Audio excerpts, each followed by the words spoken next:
Last class में हम कुछ क्वेश्चंस दिए थे प्रोडक्ट ऑफ डिटर्मिनेंट से रिलेटेड, उसी का सिंप्लीफिकेशन है कि उसको हम इस फॉर्म में लिख सकते हैं जो कि प्रोडक्ट फॉर्म में था, उसको हम सेपरेट करके लिख सकते हैं। इसका मल्टीप्लिकेशन करेंगे तो वही चीज़ आ रहा था, तो यानी सेपरेटली एक रो, एक कॉलम और एक रो जीरो है दोनों में, यानी ये भी जीरो ये भी जीरो, यानी प्रोडक्ट जीरो आ जाएगा, यानी उस डिटर्मिनेंट का वैल्यू भी जीरो होगा। ये सिमिलरली इस टाइप का था, यहाँ था 2y1z1, इसको सेपरेट करके लिख सकते हैं। और इस तरह से देखें कि दोनों का अलग अलग हम दो डिटर्मिनेंट के फ्रेम में कर सकते हैं जिसका मल्टीप्लिकेशन ये है। इसका मतलब इसका कम अगर इस टाइप का कैलकुलेशन दे तो हमको तुरंत जज करना चाहिए कि कहीं ये प्रोडक्ट के फॉर्म में तो नहीं है, तो अलग अलग सेपरेटली जीरो हो जा रहा है, जीरो हो जा रहा है। सिमिलरली इस केस में भी देखिए 1 दिया हुआ था, ये कॉस अल्फ़ा माइनस बीटा था, उसी टाइप से ये था कॉस गामा माइनस अल्फ़ा, उस टाइप से। तो 1 को हमने लिखा ये, फिर इसको एक्सपेंड किए, इसको एक्सपेंड किए, फिर देखें कि ये भी प्रोडक्ट फॉर्म में आ रहा है, तो इसको भी हम जीरो लिखे, है ना, क्योंकि एक कॉलम और रो का वैल्यू जीरो आ रहा है। नेक्स्ट हम डिस्कस किए डिफरेंशिएशन ऑफ डिटर्मिनेंट की। डिफरेंशिएशन अगर डिटर्मिनेंट का निकालना दे दिया जाए जिसमें फंक्शन एफएक्स रहे सारा फंक्शंस, तो इसका डिफरेंशिएशन क्या करेंगे।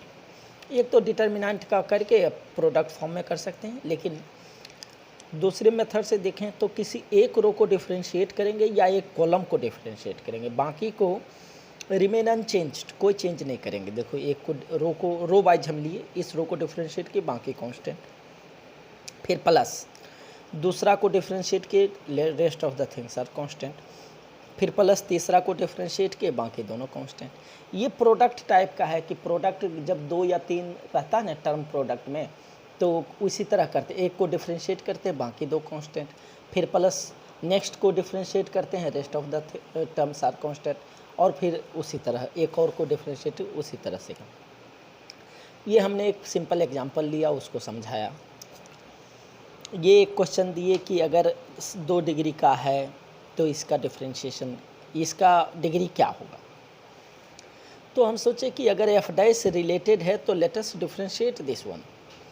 तो डिफरेंशिएट किए तो देखे, अरे इसमें 2 रो बराबर आ गया, जीरो हो गया, इसमें भी 2 रो बराबर आ गया, ये भी जीरो हो गया, इसमें 2 रो बराबर नहीं आया, लेकिन थर्ड रो ट्रिपल डिफरेंशिएशन है। हम देखें कि डिग्री अगर 2 है तो कोई इस टाइप का डिग्री रहा होगा पोलिनोमियल 2 डिग्री का, एक डिफरेंशिएशन इस तरह से आएगा, फिर इसका डिफरेंशिएशन ये आएगा, अगर तीसरा बार डिफरेंशिएट करते हैं तो जीरो आता है। यानी अगर 2 डिग्री का है, अगर डिफरेंशिएशन उससे ज़्यादा बार करेंगे तो इट विल बिकम जीरो, तो ये तीनों टर्म जीरो हो जाएगा, तो अल्टीमेटली इसका भी वैल्यू जीरो आ गया। यानी डिफरेंशिएशन अगर कोई फंक्शन का जीरो है, यानी वो टर्म कांस्टेंट रहा होगा, है ना, तो कांस्टेंट पोलिनोमियल, यानी इसका आंसर नन ऑफ दे जाएगा, है ना।